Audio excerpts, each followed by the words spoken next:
Hello, good people of YouTube. Mountbatten here. And today, boy, gentlemen and ladies watching, I sure hope you're ready to get it flashbanged by the Essex now.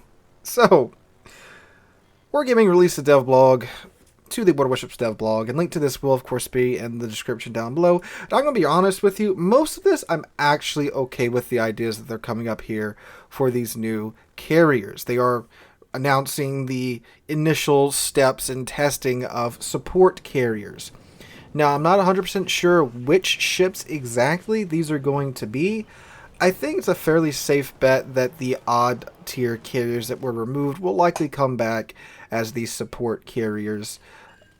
At least for the time being, I think that's a safe assumption. They haven't, again, said anything in regards to which ships will be getting this new support carrier role, but they did release information about what these support carriers are going to be able to do.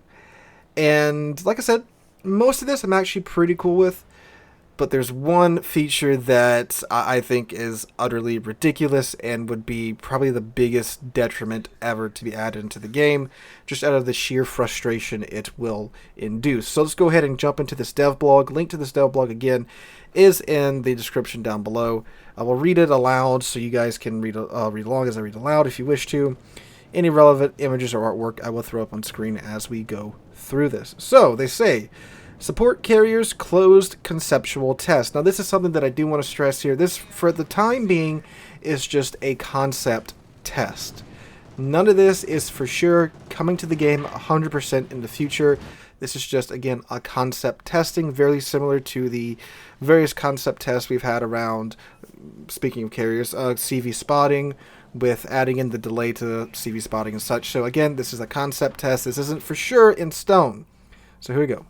A closed concept test for support carriers will be held in the near future. Support aircraft carriers would enter the game as alternative tech tree branches to the existing strike carriers. They are distinguished from strike carriers by the special armament and consumables of their squadrons. As with existing carriers, support carriers would be deployed at even number tiers starting from tier 6, and both varieties will have equal status in the matchmaking queue. That's interesting. All support carriers are equipped with squadrons armed with special stun bombs. The main task of these ships in the battle is to support their allies. In the current concept, they are especially effective at assisting ships that are good at setting fires and causing floods. Alright, let's read how this works. Stun bombs deal little to no damage on impact, and they have a very low chance of setting fires. When they hit an enemy ship, stun bombs will temporarily block the use of certain consumables by said ship, such as damage con, DFAA, or smoke generator. The amount of time the consumables are disabled depends on the number of bombs that hit, ranging from just a few seconds if only one bomb hits, to several minutes in the rare case where all bombs in the drop land on target. Fire and flood damage done to a ship while under the effect of stun bombs, regardless of which ships cause the status effect, will also count as damage done in the statistics of the support carrier player. Okay, I don't feel like I need to explain why this is a terrible idea, but here we go. Blocking you from using damage con for several minutes is insane to me. Damage con has become such a holy consumable for ships now, especially at high tier with submarines. The amount of HE spam that continues to be added into the game at higher tier. I mean, with just the Pan-Asian cruisers. I was just talking about Janan last week and how fantastic she is at starting fires. And again, with submarines, you need damage con now to stop the homing of torpedoes. And of course, the normal thing damage con is used for, of course, fires and floods. You're going to deny a player access to that consumable for several minutes just because some CV landed a lucky strike on you with these new stun bombs. that that will probably make people uninstall the game. And you see comments all the time, "Well, I'm going to uninstall the game if this comes to the game and stuff." And a lot of times those people generally are just talking, and I'm sure a couple of them do actually uninstall the game, like with the CV rework and the Commander rework. But this is actually going to make the game just simply more painful for a player who did no wrong except enter the game into a match where they got thrown in with a support CV, and then they won't be able to put out a fire or flooding for several minutes. Now, they do say certain consumables, and they say damage con, DFA, and smoke generator at the moment.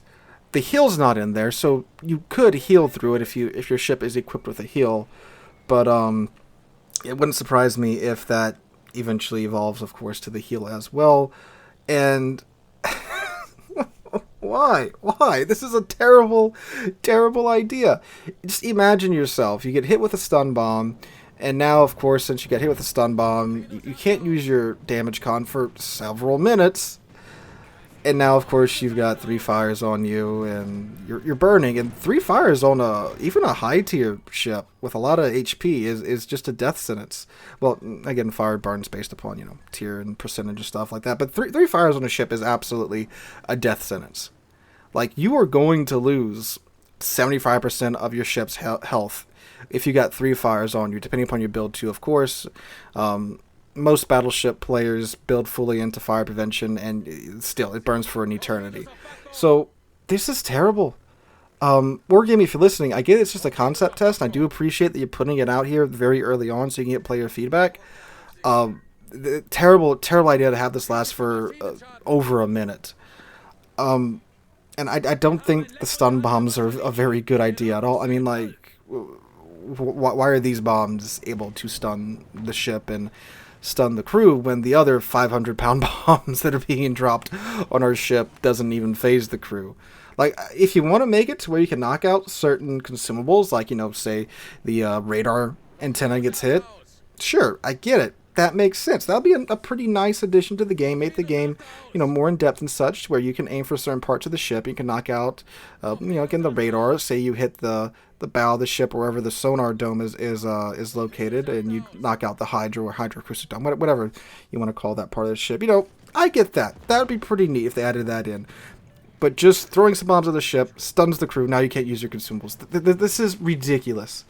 Absolutely ridiculous. Now, what is also important to note is that they have the same priority status in matchmaking. The same equal status in matchmaking as the normal CVs. So I guess it won't be a case where you've got a strike CV and a support CV together. Well, unless you're in like tier 6 or tier 8, and then that's just hell.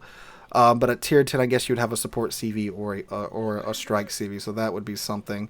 If they add this into the game like this, I want Masiwas, New Jersey, because AA, oh my god, I just thought about that too.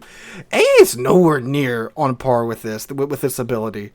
I mean, like, god, you don't have the ability to defend yourself from essentially assured death, a very slow, very painful death, where again, the only mistake you made was getting in matchmaking with a support CV that can lock you out of your consumables for 7 minutes. And again, AA is nowhere near the level that I would expect it to be able to counter something that is this detrimental to your existence in game. So that is absolutely ridiculous in my opinion. It needs to be just put on the shelf, not looked at ever again.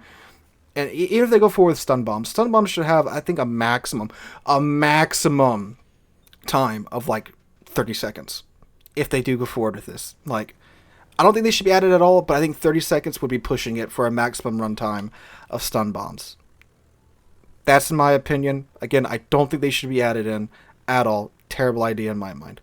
But the other two things they mention make a lot of sense, and I would very much like to see them in game. So, besides having the stun bombs, they also say these support squadrons are also equipped with special consumables to protect allied ships. An aerial smoke screen can be deployed, which works similarly to the smoke generator consumable present on some surface ships.